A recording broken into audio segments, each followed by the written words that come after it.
this climate is a very crazy climate, man.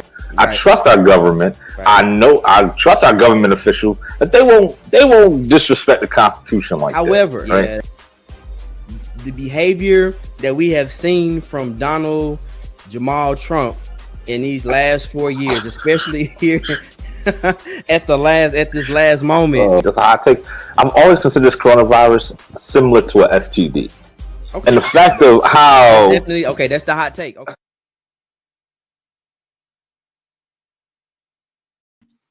Yo, what up? It's 2021. I ain't seen y'all since last year. LeWade, what's up, bro? How you feeling, man? I'm feeling good, man. How you feeling? Man, listen, I made it to 21 barely, but man, I seen it since I seen it since last week. All right. That's since last. ain't seen nobody since last year, man. Welcome to you, Sanders, and I got LeWade riding shotgun. We are your hosts for America's best political, factual talk show on the internet. Okay, that's a little gas, but we are here put emphasis on factual. However, if you are driving home, please be safe. Keep your hands and your eyes on the road. But if you are just joining, please leave a comment. Let us know you are here. We're here to hang out. We got a good show for you today. We don't have an actual additional co-host. I mean, not guest, if you will. But we still got some good content tonight. We want to talk about, first of all, we want to recap real quick. Y'all, we've been on, it's 2021. We've been on for a little bit, you know. And we want to talk just real quick. LeWade, what was your favorite moment, man, on Be the People? And low key, like I remember when you first came on the show, bro, and you started talking, I was like, who's this weirdo? Like, hey man, I'm sick of the guy, man. Just going up and down, man. Like, but I like him. Like, I think it's cool. I think you be, yeah, man. So, what's your favorite moment, bro? Man, so many, but just highlighting two of them, right? Number one is the bevy of guests that we had, right? We had two guests in the past, in 2020, the end 2020, with factual information. The fact that we give out factual information. Bro, it's about no facts, bro. Right. Facts. We had expertise and specialists, and they feel that was just dropping free knowledge. We had a wealth man, basically Lawrence, a jack of all trades. Lawrence Watkins, a jack of all trades, right? Who was giving like free 99 information, and then Dr. Jennifer Butler, who was giving free 99 information. Yes, on that shot, man. Woo, man, and then she charged. Basically, I think, she would charge people, a rate for this information. But also, more importantly, how we basically talked without actually saying the words that Donald Trump lost the election for Donald Trump. Yeah, Donald Trump lost. He was a winner and a loser of his own presidency. He was, man. And law, just not even going too short into it. But it wasn't, you could talk about the closing of the borders. You could talk about, but it's the fact of him not trusting the unknown and using the knowledge given to him. You could talk about how he was not being adaptable to the changes of information that were given to him. You could talk about his lack of risk management, all the stuff that people voted for him on because he wasn't a political. He just kind of faltered at that. Yeah. So basically, if he took this coronavirus and was a CEO president mindset, man, he would have won that election, but he lost. Donald Trump beat Donald Trump in this election. I think that was his downfall. The fact they were like, yeah, he's not a politician. Well, yeah, he's not a politician. And I think him not being a politician was probably his biggest. It was his biggest plus, but his biggest crutch at the same time. I will say that, because it's like you can't run the United States like one of your many failed businesses. But I won't talk about that. So one of my favorite moments, I would say definitely having the host and the different guests on here. But I would say just in general as a whole, how the show started out just as a small concept, small idea, and then it's grown. We're still trying to hashtag grow the show. let me park parenthetically right here and say, hey, if you have not liked or you have not subscribed to the political media, we need you to like and subscribe. Please, please, please tell your mama, your cousins, tell everybody about political media. We are Be the People. And just the ability to come on here week after week and just really share content where we unlock like truth. You know, I was always about just us being empowered, you know, as a people. There are a lot of things I feel that we do not know. And this gives us the platform to educate everybody, Black people, white people, Asian. It really doesn't matter. Like, but we actually have a space and a platform to reach people. And I don't really take it for granted. You know, I think it's really cool. We get to do this every week. So my favorite moment is just continuing to grow the show, getting on here every week, talking about factual things, where we are able to educate ourselves. And after we educate ourselves, we act, and after we see action, we see evolution. And so that's probably my favorite moment, or I guess moments. It's a whole bunch of them that's happening. So with that being said, enough of the sentimental trash. So Georgia. On my mind. Georgia. Woo. The whole day through. Okay, anyways. Man, these people there, my boy Wade is in Georgia, huh? Man, on site, brother, on site. And due to the fact, I asked a couple people, man, I asked a few people at the Publix. Yeah. Went around, asked a couple people, like, hey, did y'all vote? They were like, yeah. I'm in a Republican, let's say, demographic. Yeah. But I tell you the truth, they go for their party, they ride or die for their party, but they kind of sick and tired of that shit. All right, yeah. But I need the Democrats to really understand this, that even though they're sick of it, they haven't switched over to the other side. They still got 2 years. If they vote for you, you got 2 years to get this thing together so they can go back comfortably to their party. Because right now, they just like, bro, or they will go viciously back to that Republican Party. Bruh, I feel like this last election has shown us that any moment, bro, moment, things can swing one way or another, bro. Real quick, what's the vibe like? Like, what is the climate? I know when I was in Atlanta, I was actually by Ralph Warnock's, one of his offices. I was down there, man. It's actually down the street from Harold's Chicken. Crazy, right? But it's the real Harold's Chicken. Right. The irony. Right. Shout out Chicago. Shout out to Chicago. But it was a spot called Harold's Chicken, which was actually pretty good. It was cool. It's kind of like a lounge spot, but like you could just kind of feel the vibes. Like did he die though? Yo, I just saw that. Sorry, Lamar. We got to bring that back. But I was down there, man, and just like the vibe was just like you could feel like they're on the cusp of something. Like you could feel the excitement in the air. First of all, I love Atlanta. When I went to DC, I love DC. When I was in Baltimore, I love Baltimore. When I was in Philly, it's just so black, man. It is, right? It's just so black, and I love it. Went to the ACU and saw all the colleges, and even the one that burned down almost. And I just loved it, man. And you could just tell that there is this excitement. Like it almost feels like something is about to change, bro. Like what's the vibe like on this side of the world? You are correct. That vibe is like this relief coming off, right? So they just want to wash away the stupidity of the 4 years. They want to wash away the incompetence and how they've taken their lives and just kind of been more cavalier with it, right? Yeah. They just want to take it away.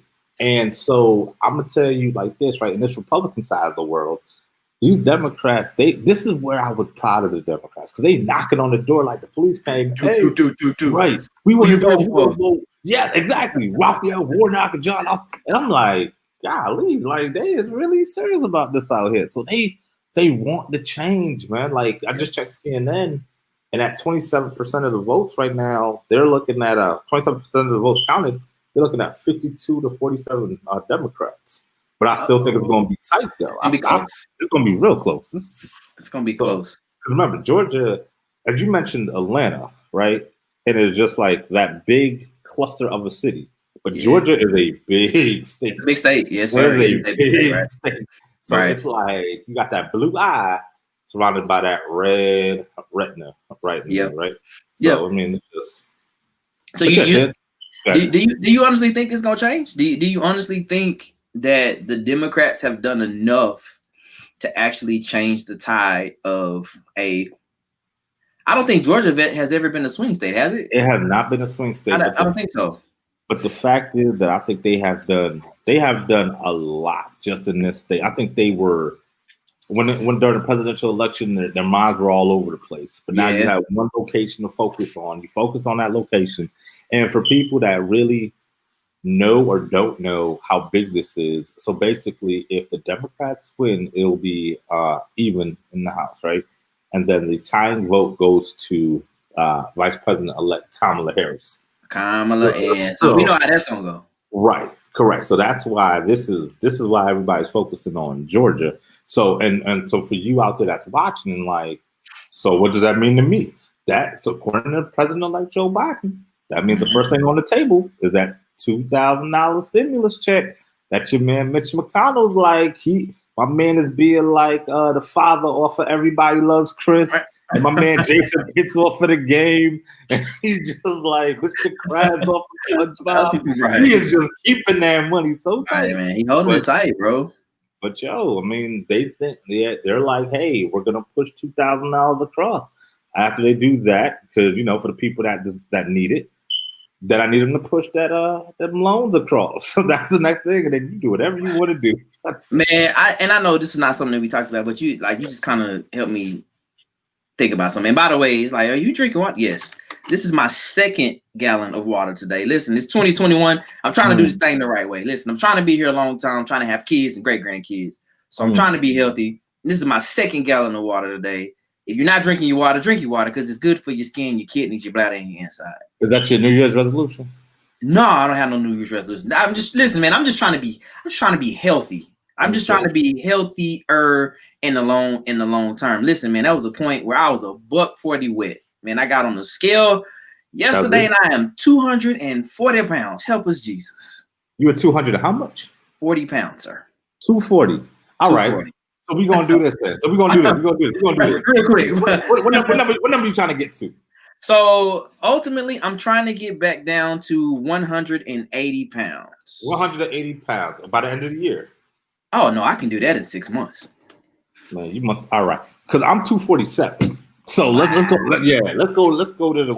Wait, how tall are you? I'm 5'10". So I'm shorter than you.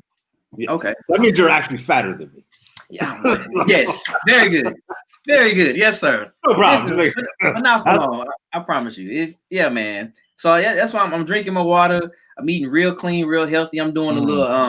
I'm fasting this month, trying to make sure I clear my mind, and I'm really detoxing, just really trying to get good clarity and focus for the year, man. So it'd be like that water. Somebody text me, "Are you drinking water?" Yes, I am drinking water. This is my 2nd gallon today.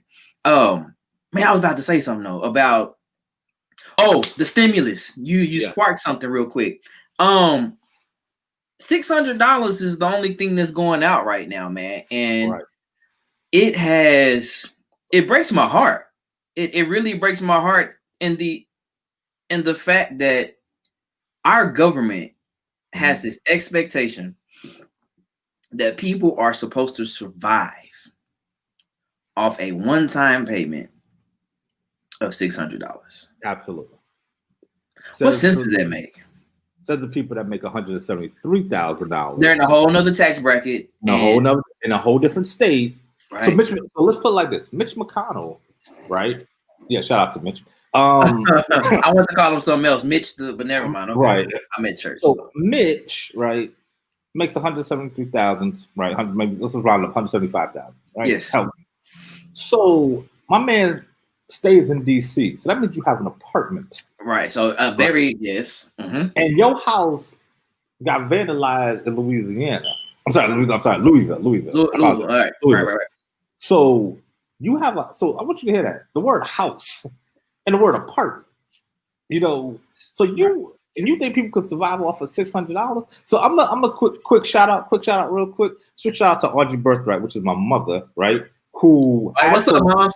Right, who had to work in the great state of North Carolina for her job. Her job relocated from Connecticut to North Carolina, so she had to pay rent, and she also had a house in Connecticut with my father, so she can do it. So I'm not saying everybody is Mitch McConnell or Audrey Birthright, right?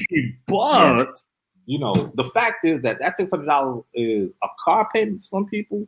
What is $600? Like, to be totally honest, man, in my household, that's not a lot, bro. There's not a lot, because $600 goes rapidly. But the fact is, to your point, yes, that they think that our great representatives believe that we can actually survive off of that one-time payment is just despicable and disgusting. Because they're living comfortably in the wonderful District of Columbia, right? Yes. With the suits, with the with the suits and the right. They get busted and they get the food, and you're eating great with the nice, with the nice alcohol. You're doing all the goodness, but you think that person right next to you on the street deserves $600. $600, man. You know what? I need them. I want them to live off of that. And that's what I was about to get at, bro. Like, I feel like whatever it is. I mean, again, like you said, they make upwards of $100,000 plus. Yes, upwards. You know, and so them getting $600 probably wouldn't hurt them. But when you look at the demographic of the people in the United States, and you start looking at the different groups of people based on race, and you see the median incomes, and then you see, okay, well, based on this population, it's this amount of people that are actually in poverty. And you see that, and you believe that it's okay to do that. It breaks my heart, man. And I just want, if there's anybody that's listening that may be waiting on the 600, because, you know, man, people are living check to check. Like, there are people who have no idea how rent is going to get paid. They have no idea how they're going to get groceries. They have no idea how they are going to keep lights on. And they are actually waiting on this $600. You know what I'm saying? Like, yes. No, jobs are laying people off. So, like, real quick, just like, our prayers are out to y'all, man. Like, hang in there. Like, please, man, please hang in there. To be honest with you, a lot of people, hell, let's just put it like that, right? So you have those people with $600, then you have people who are working comfortably, the comfortable middle class, who are still struggling because they're one check away, because their job could be like, you know what, you're gone. We got to send you home. We got to furlough you. Like, what you mean, right? So, we're sitting there and it's just like, goodness. Like, so for example, you have doctors who were furloughed, doctors' checks who were furloughed, and still get told to work on the front lines. Right, you still got to come to work. What? Right. So yeah, man. So shouts out to all y'all. Listen, it won't always be like this. Like this, and this, I know this is not political, but this is real talk. Like it's bad. Like people are struggling, and so just know, like, it's not always gonna be like this. But this should be even more inspiration to get out and let your voice be heard. We got to get people in office who care about us when it comes to times like this. It matters, because in times like this, they're showing us how much they care. Yes, you know what I'm saying. Yes. So, anyways, I didn't mean to go off on that tangent. But like, that was bro. Like, bro, you sparked something. You said stimulus and like, I was like, oh yeah, that's right, yo. This is a bad situation. Anyways, moving on off of that. Let's talk about Donald Jamal Trump and his Donald Jamal and his antics, man. So we know that there is certain powers that the president has. And as we know right now, Donald Trump is considered to be a lame duck. Yes. He was a lame duck after the election, after the people have spoken. As a matter of fact, it's not the 6th yet. The 6th is not until tomorrow. Mm-hmm. He's been what we call a lame duck. Mm-hmm. And so with him being a lame duck, his powers are limited. However, he has been using his powers for certain things. First of all, let's talk about the phone call. Can we talk about the phone call? Let's talk about that phone call, that screen phone call, man. That's like. Can we talk about the phone call? Like what's the that was like? What's your favorite scary movie, man? Let's talk about the phone call real quick. First of all, who in your circle does not like you enough to leak that phone call? That's the biggest problem that I got with it. Somebody in your circle, they knew from when they said record. Okay, we get on a call, record. Like they knew something. They knew something was gonna be up. They knew, and it was like they leaked it. So there's one of a problem that I have, right? Okay, everything else that he said in there is a problem, but the person that leaked it is just dirty. Right. Like I know what you're trying to do, but you had the president of the United States on there, and you don't know how that makes us as a country. Yo, listen, bro, I love it. But I just come on, bro. I love it. Man, I didn't. When I saw it, my phone was going off, and I'm like, phone call leaked. I was like, oh wait, phone call leaked. Anytime I see those words, phone call and leaked, I'm like, oh, this gonna be good. This gonna be good. And long story short, he gets on and says, I need you to find basically 12,000 votes. Basically. Make that happen. My man came on there with this well, first off, let me take one step back. For what he did, it was against the statute in Georgia, it's a crime. It's a crime. Right? And he should be locked up. He should be locked up. But he ain't gonna get locked up just like old girl from New York who accused the 14-year-old stealing her phone is not gonna get locked up. So I just want to know who gonna get touched first, right? My vote is nobody. Nobody, A black person gonna get. So right. Well, nothing to do with either. Right. But yeah, so we talked about my man sounded desperate. But he tried to incorporate his presidency with his CEO mindset, and it just came off so like he was telling everybody, "No, you're wrong.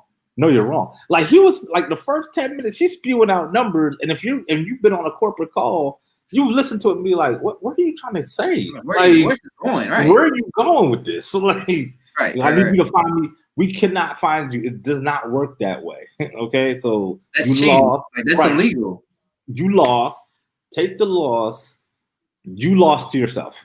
Let it go, right? He even said to the word by what we lost by. So I'm glad he said those words, but still. You lost. This dude is just like, it is the most, I can't even call it arrogant. I mean, it's just him. Narcissistic. Can't even call it that anymore. It's just who he is now. It is who he is. So it's a man that is desperate. It is a man that is whiny. It is a man who will not accept fate. He doesn't know his uncertainty. Maybe he does know. Maybe he doesn't know what's on the other end of that door. That other end of that door is at January 20th. He does not know, and he is afraid. He is not in control for what he considers the first time in his life. Right. So because of all of this, right, he is trying to stay in a place, in a position of power that he's untouchable. Right, and that's the thing. I feel like in his mind, he feels like he's untouchable. He feels like he is beyond the Constitution. And this is what I am glad. I will say this. Out of all of this, I am glad to see, and this proves that no one, I don't care how much money you make, I don't care how much influence you have, no one is bigger and above the Constitution. Correct. No one is bigger. No one who, if they played the game right, if he played it right, then yeah, he would have been. But he didn't play the game right. He did not play the game right. Devin says that phone call was proof 2021 might just be my year. Listen, man, I got to 2021 and some stuff started happening, and I was just like, listen, I feel like 2021 got something to prove. I feel like 2021 looked at 2020 and was like, hold my beer, watch this. That's what I feel. But I feel like there's so much more that is going to happen. And you know what? I'm always hopeful though. I'm always hopeful. I feel like we can control our own destinies in different ways. I was grateful for 2020. I was grateful for that year because a lot of good things happened to me personally.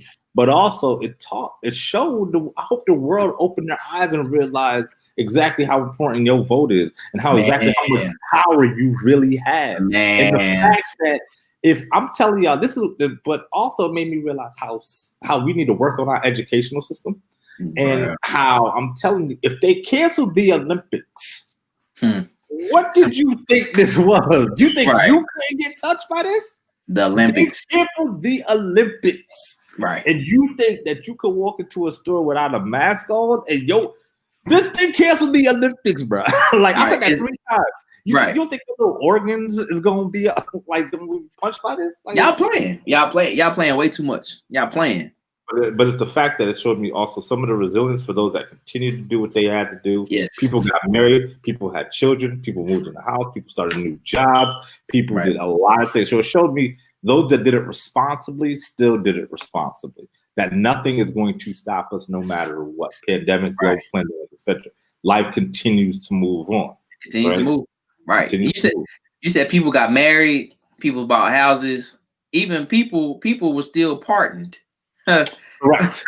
That was not forgotten. Right. You're right. So excellent segue through the oop. So there was a individual who Trump felt was necessary to pardon.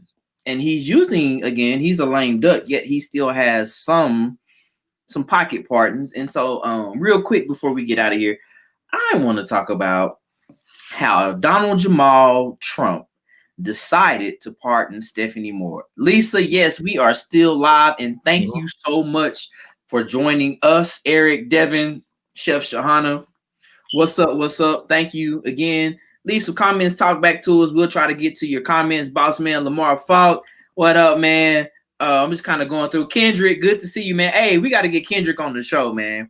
We got to get Kendrick on the show. Jenny Branson, where you from? What's up? Thank you for joining us. So let's talk about this pardon. Big screen, man. Big screen, you. You need to be big screen, He needs the big screen. You need to be a big screen. Okay, man. so wait. We got to get a backstory. So long story short, Stephanie Moore went to jail. The Cliff Notes version. She went to jail because she had a K9 police dog. There were 2 illegals who were eating. They were on the roof, I believe. They were on the roof. 2 homeless men. 2 homeless men, but again, they had to say that they were illegal. 2 homeless men were on the roof. They were eating, and she asked them to come down, I guess, in a specific kind of way. And there was, I guess, a confrontation of some sort. And long story short, she let the dogs out on them. Surely did. And she ended up going to jail, though, because I guess in some places you can't do that. You shouldn't do that. You're not supposed to do that. Not at all. Because although they're homeless or they may be illegal, they're still people. However, our beloved Donald Jamal Trump just pardoned her. Say, I get what you did. It's okay. And I want to read this quote. It says, Trump's pardon of Moore sends a reckless message to law enforcement and emboldens bad officers. It shows the president's disdain, not just for the victims of police abuse, but for honest law enforcement officers who follow their training, see the humanity in all people, and do their job with respect and decency. Wait. Can I stop you right there? Pause. There's bad officers? No way. No, bro. They're not bad officers, man. How dare you, man? No, they're all good apples, man. Yeah, they're all good apples. No bad apples. Yeah, bro. Like, yes. Yeah, bro. What you think, man? This is... Man. Thanks for big screaming me. All right. So behind that case, right, you had 2 Hispanics that you mentioned, 2 Hispanic homeless illegals, right, eating on the roof, asked to come down, came down. She went to her officer, went to her sergeant, was like, hey, I have this new dog. Like, this dog is an X-Men superpower, right? And said, hey, let it get a bite. The sheriff said, or whoever, the high authority said yes. Boom, 10 stitches into the man, right? Right. And I don't know if you interacted with officers who have a dog in their position. They are the most arrogant. Yes, sir. They are so arrogant. Yes, sir. Like, because they know that if you attack that dog, you're attacking a police officer. Right. And either way, you're going down. Correct. You're going down. So if you ever had a bite, 10 stitches is what happened. Right. So she's done this to other families. Boom. Right. So So she only served 10 years. She gets pardoned, and it sends that message. Hopefully, President Joe Biden, President-elect Joe Biden doesn't do that, right? Like pardon those bad officers, right. Right.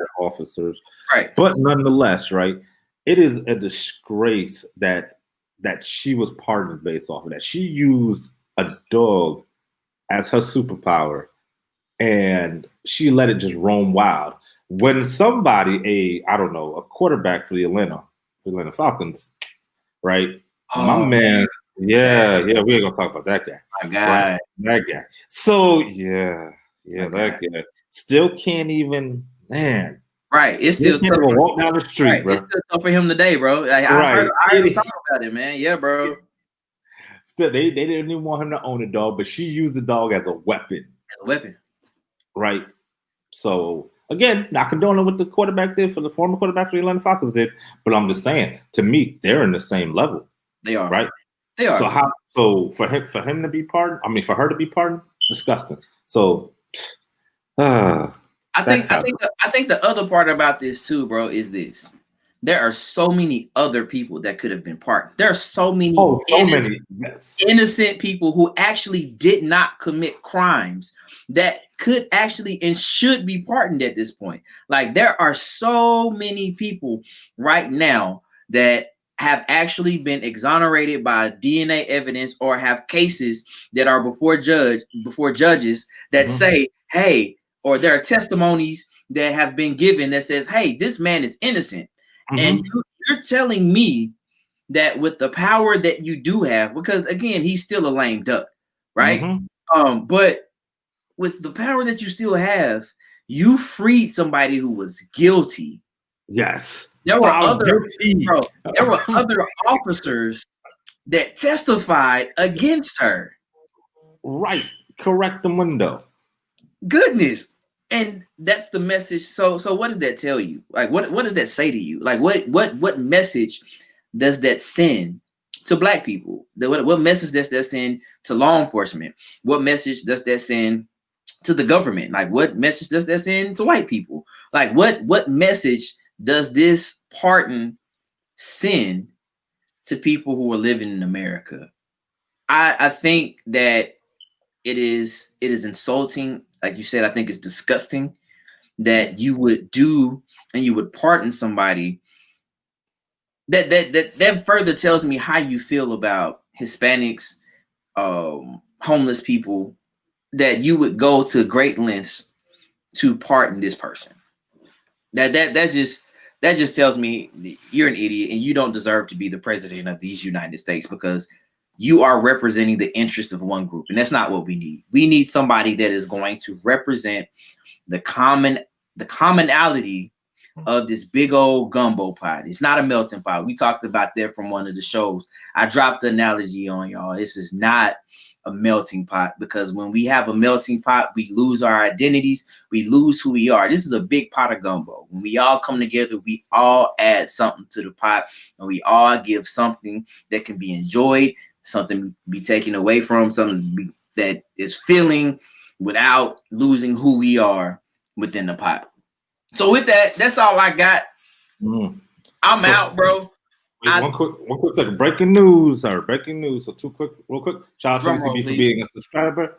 But as importantly, Dr. Dre is in the hospital with a brain aneurysm. He's in the ICU, intensive care unit. For those that remind what we said about the ICU, we had a Dr. Jennifer Butler on who works in the ICU. Yes. It is the last apartment before you walk out the door or you meet your maker.